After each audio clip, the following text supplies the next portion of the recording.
बच्चों हिंदी व्याकरण बुक वाणी पाठ 7 कारक इसका पेज नंबर 42 अभ्यास कार्य करेंगे। तो शुरू करते हैं। अभ्यास कार्य, दिए गए वाक्य पढ़िए और सही गलत का चयन कीजिए।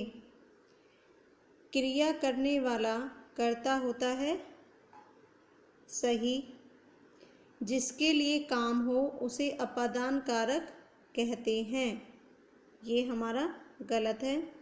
जहाँ क्रिया के आधार का बोध हो वहाँ संबंध कारक होता है। तो बच्चों आधार हमारा किस में आया था? क्रिया के आधार का बोध हो तो वो किस में आया था? हमारा अधिकरण में। और यहाँ दिया है हमारा संबंध कारक, तो ये हमारा गलत है। जिस पर काम करने का प्रभाव हो उसे कर्म कारक कहते हैं, ये सही है।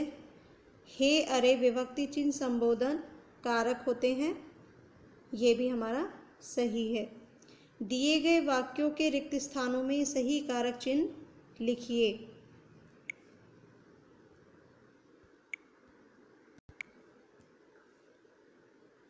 छत, ये हमारे से और ने, यहाँ पर ये हेल्प बॉक्स है आपका, तो इसमें से हमने सही चुनकर लिखा हुआ है यहाँ। छत से कपड़े उड़कर गिर गए। परीक्षा में सुमित ने प्रथम स्थान प्राप्त किया है। चिड़ियों को दाना डाल दो। यह काम पिताजी से ही हो सकता है। ईशान को बुलाकर उसकी साइकिल लौटा दो। दिए गए कारक के विभक्ति चिन्ह लिखिए। विभक्ति चिन्ह हमने आपको चैप्टर में भी बताया था मैंने आप, तो क्या क्या आएगा इसमें? कर्ता कारक, कर्ता कारक हमारा जो विभक्ति चिन्ह है उसका क्या है? ने। कर्ता कारक ने। कर्म कारक में आएगा को। करण कारक से के द्वारा। संप्रदान कारक में आएगा को के लिए। अपादान कारक में आएगा से अलग होना। संबंध कारक में आएगा का की, का के की, रा री रे। अधिकरण कारक में आएगा में पर। संबोधन कारक में आएगा हे अरे। तो आप इसको कैसे याद कर सकते हो बच्चों? कर्ता ने कर्म को करण से के द्वारा, संप्रदान के लिए या को, अपादान कारक से अलग होना, संबंध कारक का के की, रा री रे, अधिकरण कारक में पर, संबोधन हे अरे। तो जब आप इसको ऐसे याद करोगे तभी आपको ये समझ आएंगे। नेक्स्ट देखो बच्चों, दिए गए वाक्यों में आए विभक्ति चिन्हों को पहचान कर कारक का नाम लिखिए। तो हमारे जो विभक्ति चिन्ह है, हम सब भारत के वासी हैं, तो के आया है हमारा इसमें। यह पेन सुमति के लिए है, तो इसमें के लिए है।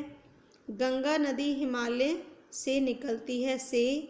अरे यह काम खत्म हो गया, यहाँ पर आएगा अरे। निशांत को समझा दिया है, को। तो अब हमारा के किस में आएगा? के संबंध। सुमति के लिए, तो के लिए हमारा संप्रदान कारक। हिमालय से निकलती है, से अपादान कारक। अरे यह काम खत्म हो गया, अरे संबोधन कारक।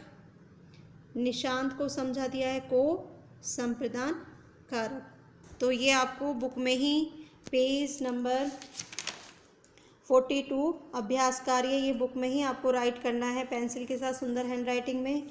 और प्रश्न उत्तर भी आपको इसी पेज नंबर 42 पर ही करने हैं जो आपकी बुक में दिया हुआ है स्पेस।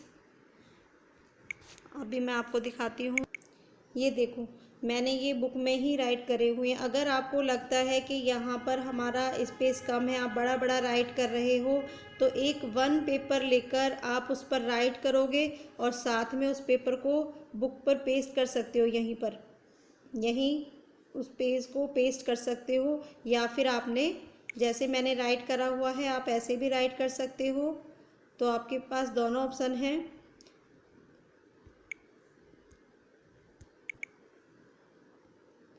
देखो मैंने यहाँ पेज पर भी आपको ये लिख के दिखाया हुआ है। परसर की परिभाषा लिखिए, कारक के 8 भेदों के नाम भी बताइए। उत्तर है हमारा, संज्ञा या सर्वनाम के जिस रूप से उसका संबंध वाक्य के अन्य शब्दों से जाना जाता है वह कारक या परसर कहलाता है। कारक के 8 भेद होते हैं, कर्ता, कर्म, करण, संप्रदान, अपादान, संबंध, अधिकरण तथा संबोधन कारक। तो ये आप एक पेपर पे राइट करके बुक पर भी उसमें पेस्ट कर देना अगर आपको बुक में नहीं करने। और कोशिश ये करना कि आपके जो बुक में दिया हुआ है वहाँ प्रश्न उसके नीचे ही उत्तर लिखना है। अब देखो सेकंड,